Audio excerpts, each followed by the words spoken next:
अस्सलाम वालेकुम dear viewers, उम्मीद करता हूँ आप सब खैर ऑफिस से होंगे।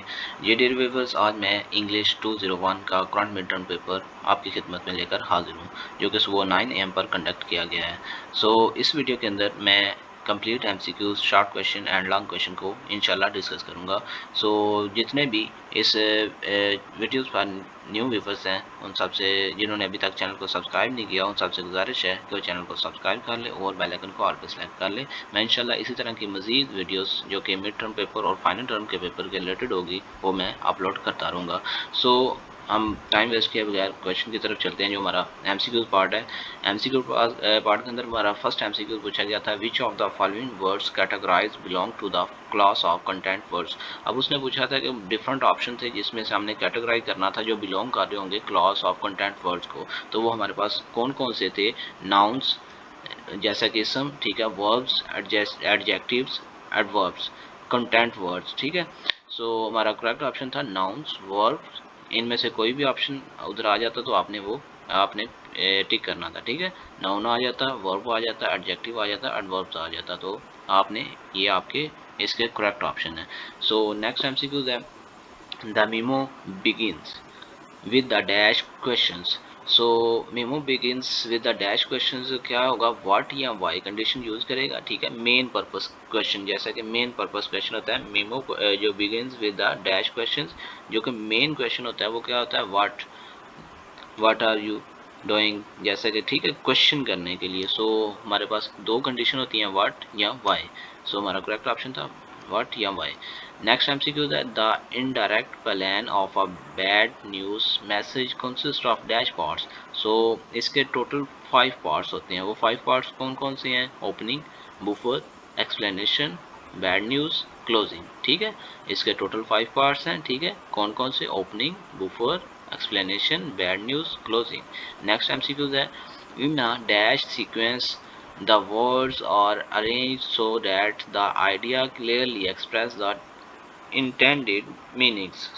हमारे पास करेक्ट ऑप्शन क्या है? क्लियर, यानी क्लियर ऑप्शन जो वाज़िया सेंटेंस हो, ठीक है। क्लियर सेंटेंस हो, सिंपल हो और वाज़िया हो, ठीक है। इन दोनों में से कोई भी उधर ऑप्शन आ जाए तो आपने इसको पिक करना है, ठीक है। नेक्स्ट एमसीक्यू है, to provide information is an dash purpose of a business document। हमारे पास करेक्ट ऑप्शन क्या है? इंफॉर्मेटिव।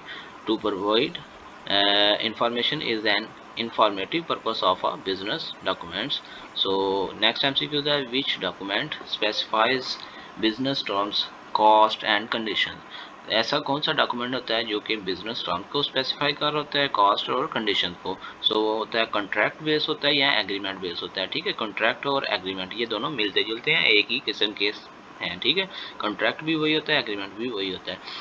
नेक्स्ट एमसीक्यू है, a manager reads technical documents in order to dash. हमारे पास करेक्ट ऑप्शन क्या है? जो मैनेजर रीड कर रहा होता है टेक्निकल डॉक्यूमेंट्स को इन ऑर्डर टू डैश, उसका ऑर्डर क्या होता है? मेक डिसीजन, यानी उसका काम क्या है कि डॉक्यूमेंट रीड करने के बाद डिसीजन लेना, या सोल्व प्रॉब्लम, यानी अगर प्रॉब्लम है तो प्रॉब्लम को सोल्व करना है, या फिर डिसीजन लेना है। तो वो जारी बात है, प्रॉब्लम भी सोल्व करते हुए डिसीजन ही लेना है, डिसीजन मेकिंग तो लाजमी है।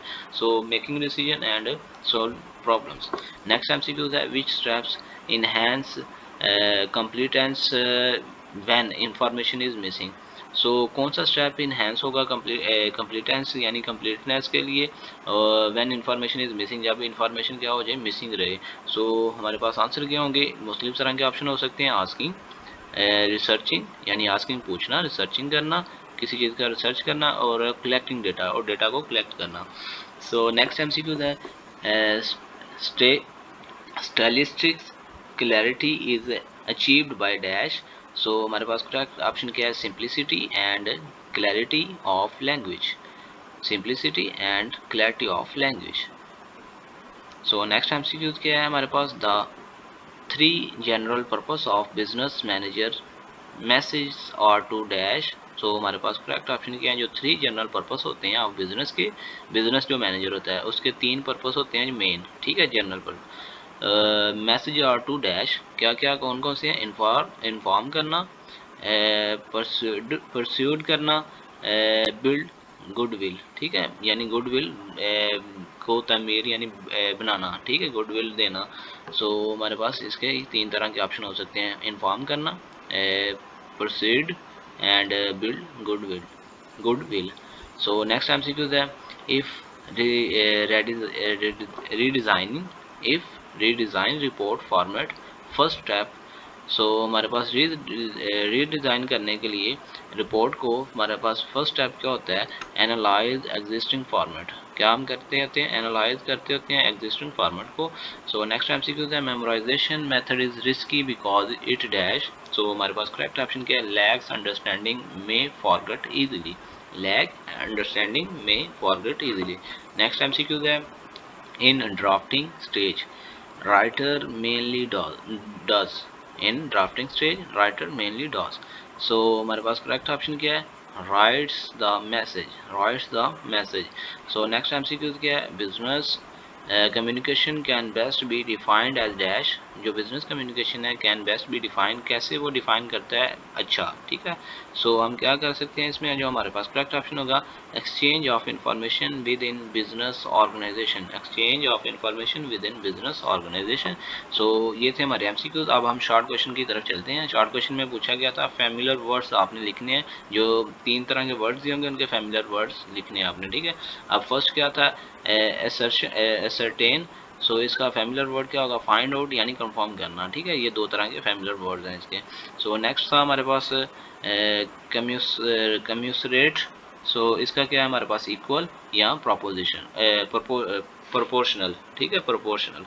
प्रोपोर्शनल भी इक्वल होता है और ये भी इक्वल होता है, और ये भी जो हमारे पास कमंसुरेट, कमंसुरेट भी इक्वल होता है, ठीक है। सो नेक्स्ट एमसीक्यू क्या है, सॉरी नेक्स्ट स्टेटमेंट में क्या पूछा गया था, आउटलैंडिश। तो आउटलैंडिश क्या होती है हमारे पास, स्ट्रेंज होती है, अनयूजुअल होती है, ठीक है। इसके जो हमारे पास फैमिलियर वर्ड्स कौन कौन से हैं, strange and unusual. So next MCQ sorry next short question क्या था, 3 types of work place documents हमने लिखने थे, वो हमारे पास कौन कौन से हैं, letters, memos and reports, letter, memos and reports. Next long question था, उसके अंदर पूछा गया था 5 स्टेप्स ऑफ मैसेज फॉर्मुलेशन लिखने थे आपने, वो हमारे पास कौन कौन से हैं, प्लानिंग करना, ऑर्गेनाइजिंग करना, ड्राफ्टिंग करना, रिवाइजिंग करना और एडिटिंग फाइनलाइजिंग करना, ठीक है, यानी एडिटिंग करना और फाइनलाइजिंग करना। तो हमारे पास ये 5 स्टेप्स आपका फर्स्ट लॉन्ग क्वेश्चन था।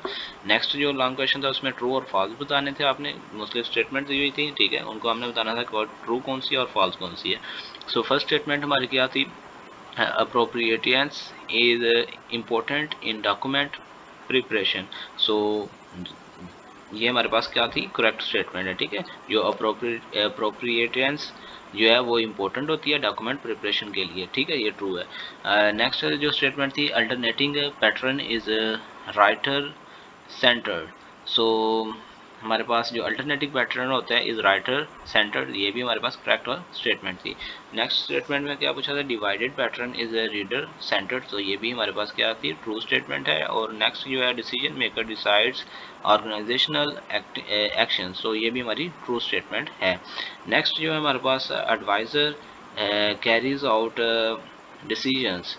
सो ये हमारे पास क्या है, फॉल्स स्टेटमेंट है। जो एडवाइज़र होता है कैरीज आउट डिसीजन, वो कैरी नहीं करता और डिसीजन को advise, because adviser only guides, जो एडवाइज़र होता है वो सिर्फ गाइड कर सकता है, ठीक है। एग्जीक्यूशन मैनेजर डज, ठीक है, एग्जीक्यूशन मैनेजर डज कर, मैनेजर को एग्जीक्यूशन दे सकता है, ठीक है। सो ये काम था इसका एडवाइज़र का। सो डियर व्यूअर्स, ये था हमारा आज का इंग्लिश 201 का पेपर, जो कि सुबह 9 AM पर कलेक्ट किया गया। सो उम्मीद करता हूँ आपको वीडियो अच्छी लगी होगी, और वीडियो अच्छी लगी है तो चैनल को सब्सक्राइब कर लें। मैं इंशाल्लाह इसी तरह की मज़ीद वीडियोस इसी चैनल पर अपलोड करता रहूँगा। सो मिलते हैं नेक्स्ट वीडियो में, तब तक के लिए अल्लाह हाफिज़।